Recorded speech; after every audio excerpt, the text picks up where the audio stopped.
Assalamualaikum warahmatullahi wabarakatuh. Terima kasih sudah klik video ini.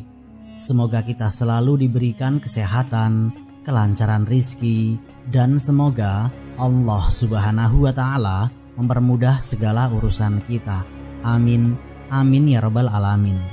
Sebelum jutaan manusia bergerak ke Mekah setiap tahun, sebelum Ka'bah dikelilingi oleh jemaah haji dari seluruh dunia, pernah ada satu keluarga yang berjalan sendirian menuju padang pasir yang tidak berpenghuni. Tidak ada hotel, tidak ada air, tidak ada jemaah. Hanya satu lelaki, seorang wanita, dan seorang bayi. Mereka bukan turis, mereka bukan pelancong. Mereka adalah awal dari sebuah perintah agung. Kisah haji tidak dimulai dari umat Islam modern. Ia dimulai dari satu panggilan Allah kepada Nabi Ibrahim alaihissalam. Bukan sekedar panggilan untuk ibadah, tapi ujian demi ujian yang mengukir sejarah. Dari menempatkan istri dan anak di lembah yang sunyi, hingga perintah menyembelih anak kandungnya sendiri. Mengapa Nabi Ibrahim mau menjalani itu semua? Apa rahasia di balik Ka'bah yang menjadi poros dunia Islam? Dan bagaimana air Zam-Zam bisa muncul dari hentakan kaki seorang bayi? Ini bukan sekedar sejarah ibadah. Ini adalah kisah tentang iman, tentang pengorbanan, dan tentang janji Allah yang tidak pernah meleset. Mari kita telusuri. Simak video ini sampai akhir agar tidak sesat. Bismillah, mari kita mulai ceritanya.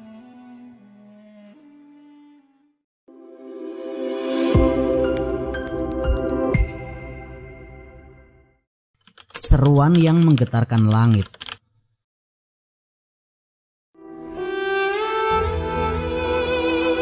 Tanah bakah, lembah yang kering, tandus, dan tanpa penghuni. Tapi di sanalah jejak agung ibadah haji pertama dimulai. Perintah dari Allah datang kepada Nabi Ibrahim alaihissalam, yaitu tinggalkan istrimu Hajar dan anakmu yang masih menyusu Ismail di tempat yang tidak ada air, tidak ada manusia, tidak ada tanda kehidupan. Bagi seorang ayah dan suami, ini bukan perkara ringan. Tapi bagi seorang nabi yang imannya teguh, ini adalah bentuk ketundukan total kepada Allah Subhanahu wa Ta'ala. Dalam riwayat sahih yang diceritakan oleh Imam Al-Bukhari dari Abdullah bin Abbas radhiyallahu anhuma, disebutkan bahwa Nabi Ibrahim alaihissalam membawa istrinya Siti Hajar dan anaknya Ismail ke suatu tempat di dekat Ka'bah yang saat itu belum dibangun, dengan membawa satu kantong kulit berisi kurma dan satu wadah air. Setelah menempatkan mereka, Nabi Ibrahim pergi tanpa bicara. Hajar menyusulnya dan bertanya, "Wahai Ibrahim, kemana engkau pergi? Apakah engkau akan meninggalkan kami di lembah yang tidak ada seorang pun ini?" Nabi Ibrahim tetap diam. Hingga Hajar bertanya, "Apakah Allah yang memerintahkanmu?" Nabi Ibrahim menjawab, "Iya." Maka Hajar berkata, "Kalau begitu Allah tidak akan menyia-nyiakan kami." Ucapan itu bukan sekedar penghiburan, itu adalah keyakinan. Dalam kesunyian padang pasir, Nabi Ibrahim melangkah menjauh dan mengangkat tangan. Lalu beliau berdoa, "Ya Rob kami, sesungguhnya aku telah menempatkan sebagian dari keturunanku di lembah yang tidak memiliki tanaman di dekat rumahmu yang dimuliakan, agar mereka mendirikan sholat. Maka jadikanlah hati sebagian manusia cenderung kepada mereka, dan beri mereka rizki dari buah-buahan agar mereka bersyukur." Quran Surat Ibrahim ayat 37. Doa itu menjadi tanda bahwa ini bukan penelantaran, tapi awal dari misi suci. Nabi Ibrahim alaihissalam tahu bahwa tanah gersang ini akan menjadi titik pusat ibadah manusia hingga akhir zaman. Doanya tidak hanya tentang keselamatan Hajar dan Ismail, tapi tentang berdirinya peradaban tauhid. Sementara itu, Hajar menerima takdir. Ia tidak tahu bahwa dari langkah-langkah kecil di padang pasir itu akan lahir ritual agung yang akan dikenang dan diteladani oleh jutaan manusia sepanjang sejarah. Nabi Ismail, bayi mungil itu, akan menjadi bagian penting dari rantai nubuah dan garis keturunan Nabi Muhammad SAW. Lembah sunyi ini menjadi saksi keimanan tingkat tinggi dari 3 manusia, yaitu seorang ayah yang taat, seorang ibu yang yakin, dan seorang anak yang menjadi jawaban dari doa panjang. Dari sinilah kisah haji dimulai, bukan dari keramaian, tapi dari kesendirian yang penuh iman. Ketika kita membaca kisah ini, kita tidak sekedar mengenang masa lalu. Kita sedang melihat ke dalam cermin iman. Apakah kita sanggup percaya pada perintah Allah yang terlihat tidak masuk akal? Apakah kita mampu melepaskan sesuatu yang kita cintai demi keikhlasan kepadanya?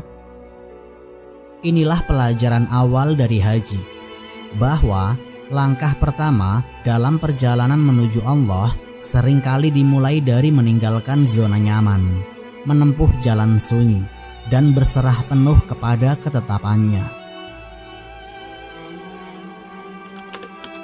Dari air Zam-Zam ke tanggung jawab langit. Hari-hari berlalu di padang gersang, kurma habis, air juga sudah kering. Nabi Ismail yang masih bayi menangis kelaparan. Siti Hajar dalam kondisi genting tidak duduk pasrah. Beliau berlari dari Bukit Safa ke Bukit Marwah, lalu kembali lagi. 7 kali beliau bolak-balik, bukan karena hilang arah, tapi karena yakin pertolongan Allah harus diupayakan. Dalam riwayat Al-Bukhari, Rasulullah SAW bersabda, "Itulah sa'i yang dilakukan manusia antara Safa dan Marwah."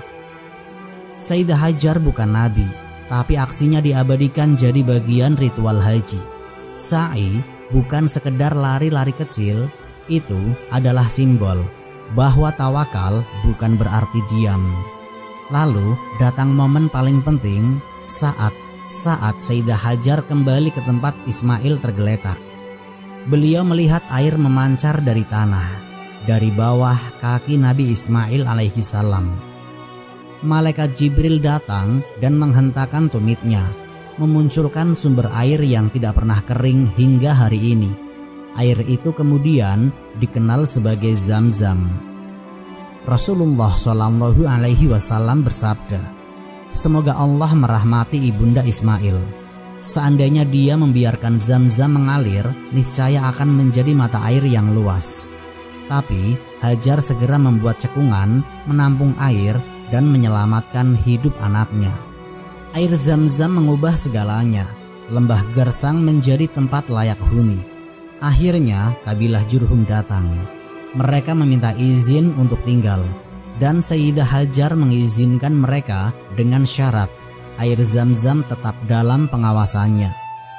Sayyidah Hajar, seorang perempuan asing, menjadi pusat peradaban baru. Beliau bukan hanya ibu, tapi pengelola sumber daya dan penjaga warisan iman.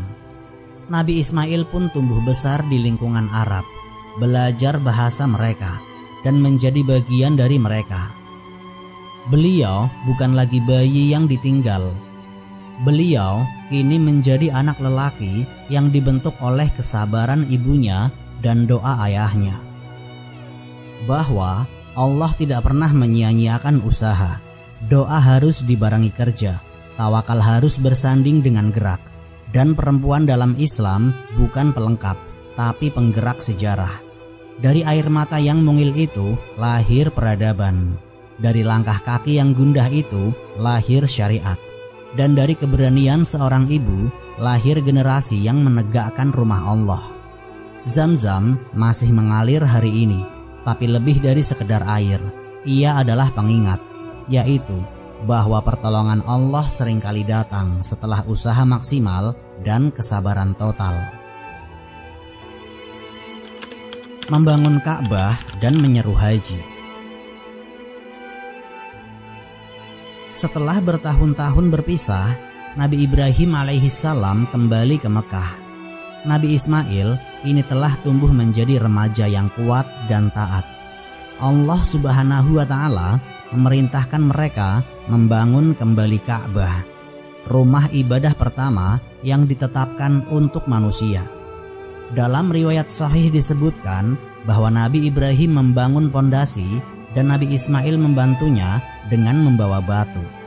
Allah Subhanahu wa Ta'ala berfirman, "Dan ingatlah ketika Ibrahim meninggikan pondasi-pondasi Baitullah bersama Ismail, seraya berdoa, 'Ya Rob kami, terimalah dari kami amal kami. Sesungguhnya Engkaulah yang Maha mendengar lagi Maha mengetahui.'" Quran Surat Al-Baqarah ayat 127. Doa ini menunjukkan bahwa bahkan dalam tugas suci pun Nabi Ibrahim dan Nabi Ismail tidak pernah merasa aman dari kebutuhan akan penerimaan Allah. Mereka tidak sombong karena diamanahi tugas besar. Mereka khawatir amal mereka tidak diterima. Ketika Ka'bah selesai dibangun, Allah Subhanahu wa Ta'ala memerintahkan Nabi Ibrahim untuk menyeru manusia agar menunaikan haji.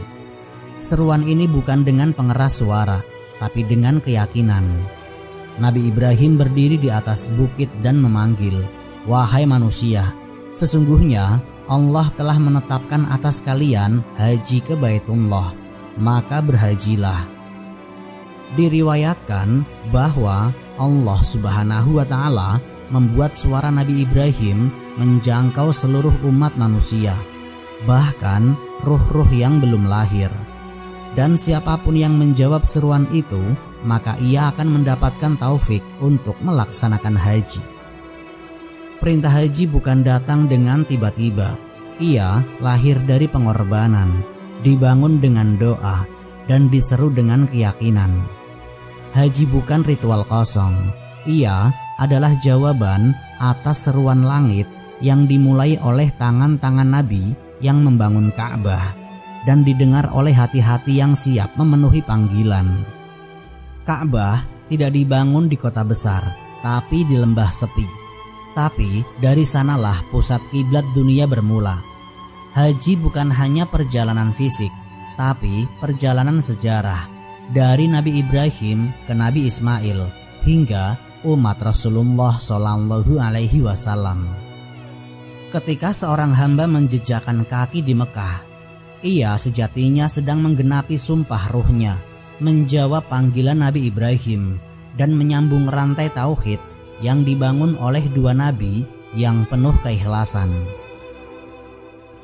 Ketika pisau diuji, bukan lehernya.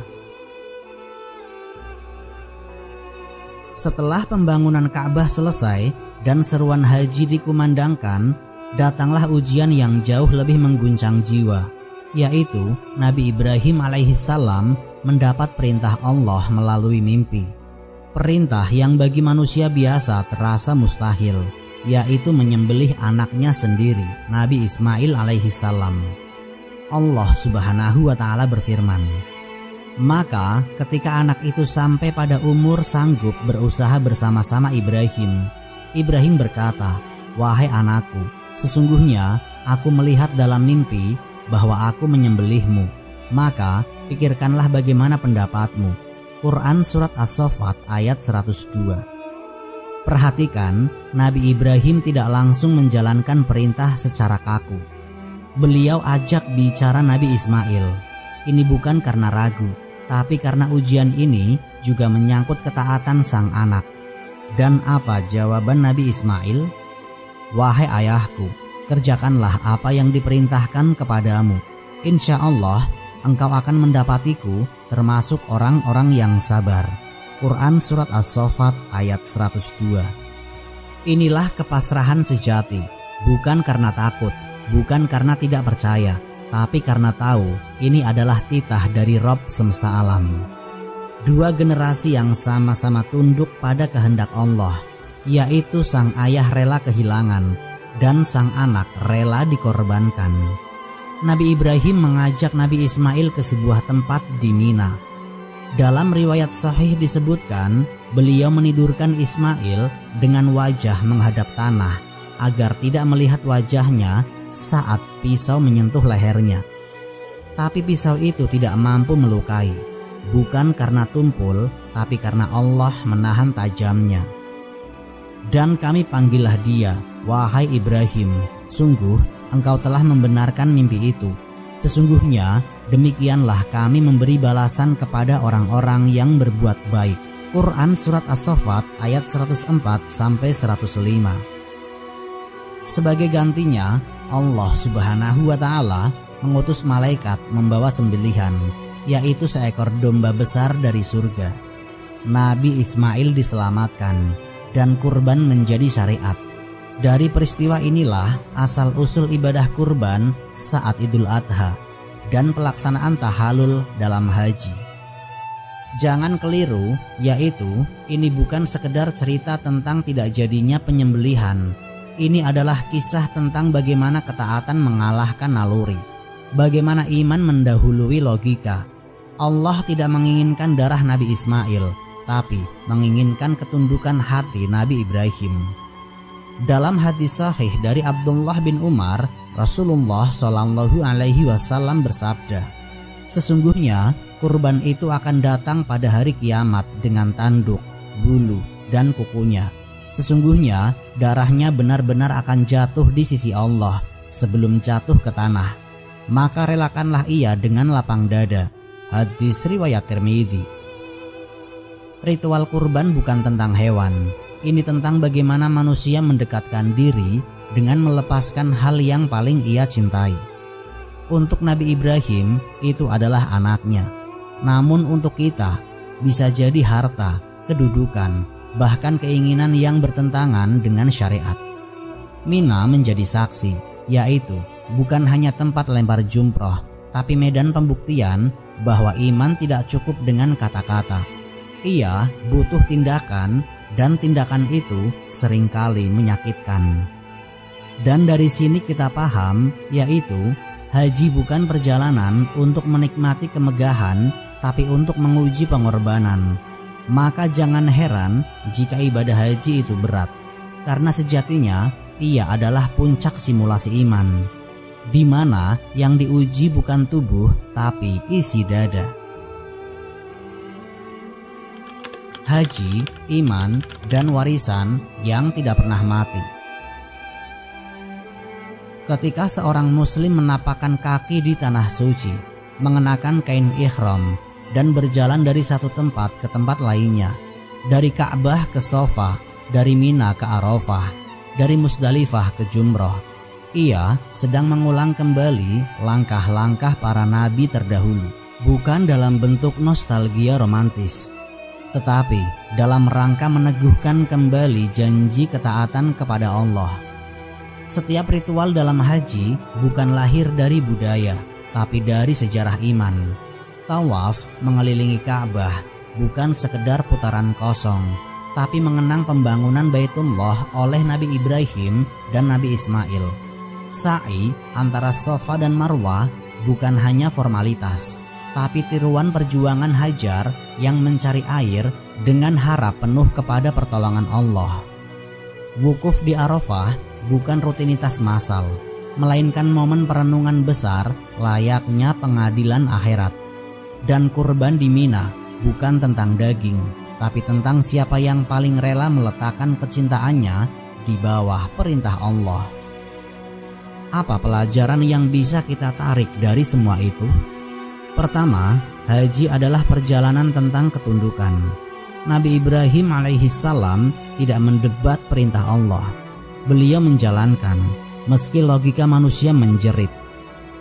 Sayyidah Hajar tidak memberontak saat ditinggalkan di padang tandus.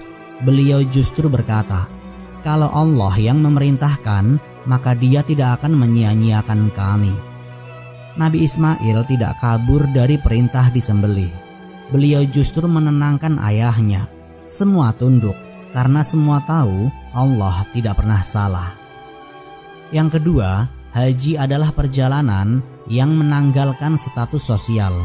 Tidak peduli kaya atau miskin, pejabat atau petani, semua melepas pakaian kebesaran dunia dan mengenakan 2 lembar kain putih. Di hadapan Allah semua sama, yaitu hamba. Haji meruntuhkan kesombongan, karena orang yang sombong tidak akan pernah sanggup bersimpuh di padang Arafah, tempat manusia hanya membawa doa dan air mata. Yang ketiga, haji mengajarkan bahwa keikhlasan adalah kunci keberhasilan ibadah. Tidak ada satupun tokoh dalam kisah Nabi Ibrahim yang mengharapkan pujian atau penghormatan. Nabi Ibrahim tidak membangun Ka'bah demi nama besar. Sayyidah Hajar tidak berlari demi disorot sejarah. Nabi Ismail tidak taat demi pujian. Tapi justru karena itulah nama mereka diabadikan dalam syariat sampai akhir zaman. Yang keempat, haji adalah warisan yang hidup.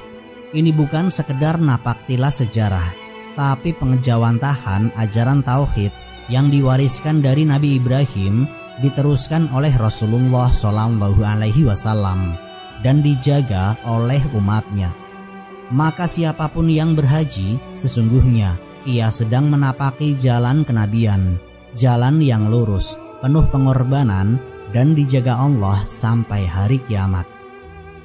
Dan yang kelima, haji menyadarkan kita bahwa setiap ujian pasti membawa jalan keluar. Sayyidah Hajar diuji dengan kehausan anaknya, tapi lahirlah Zamzam. Nabi Ibrahim diuji dengan kehilangan, tapi lahirlah syariat kurban. Nabi Ismail diuji dengan jiwa, tapi Allah gantikan dengan hewan dari surga. Maka apapun kesulitan yang kita hadapi, tetaplah berserah seperti Nabi Ibrahim, berjuang seperti Hajar, dan ridho seperti Nabi Ismail. Itulah jejak haji pertama, sebuah perjalanan iman yang dimulai dari lembah sepi dan berakhir menjadi kiblat dunia. Jejak itu tidak pernah padam, ia tetap hidup di dada orang-orang yang bertakwa, di langkah jemaah yang memenuhi panggilan, dan di ritual yang mengikat langit dan bumi dalam satu tujuan, yaitu menegakkan tauhid. Maka jika kita diberi kesempatan menunaikan haji, jangan anggap itu sekedar ibadah musiman. Itu adalah panggilan dari Allah, panggilan yang dulu dikumandangkan oleh Nabi Ibrahim dan kini sampai ke telinga kita. Jawab panggilan itu dengan hati bersih dan niat yang lurus. Karena haji bukan akhir dari perjalanan, ia adalah awal dari menjadi hamba yang sungguh-sungguh. Wallahu a'lam bishawab. Semoga kisah ini memberikan manfaat dan menjadi pengingat bagi kita semua untuk terus memperbaiki diri serta meningkatkan ketaatan kepada Allah Subhanahu wa Ta'ala. Lebih dan kurangnya mohon dimaafkan. Yang benar datangnya dari Allah Subhanahu wa Ta'ala. Khilaf atau keliru itu datangnya dari saya pribadi sebagai manusia biasa.